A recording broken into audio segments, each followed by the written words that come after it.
Edicioni i dytë i festivalit mbar kombëtar Folkit do të zhvillohet më 29 maj në Parkun e Drilonit në Pogradec, duke sjellë në skenë folklorin dhe traditat shqiptare përmes interpretimeve të fëmijëve dhe të rinjve nga treva të ndryshme shqiptare. Aktiviteti organizohet nga Këshilli i Qarkut Korç dhe synon ruajtjen dhe promovimin e trashëgimisë kulturore ndërbreza. Në këtë edicion do të marrin pjesë 12 grupe folklorike nga Shqipëria, Kosova dhe Maqedonia e Veriut, të cilat do të sjellin këngë, valle dhe kostume tradicionale, duke e kthyer Pogradecin në një festë të folklorit dhe kulturës shqiptare. Edicioni i parë ka qenë vitin e kaluar dhe është mbajtur në fshatin Rehov të Bashkisë Kolonjës, ndërkohë që në edicionin e tij të dytë do të mbahet në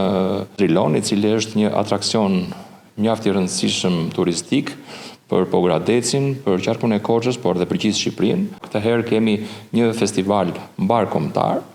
ku do të marrin pjesë fëmijë nga mosha 6 dhe 14 vjeç, ku sigurisht që qëllimi i aktivitetit, sikundër ishte edhe në momentin e parë ku ne iniciuam si Këshilli i Qarkut këtë aktivitet, është pa diskutim evidentimi i folklorit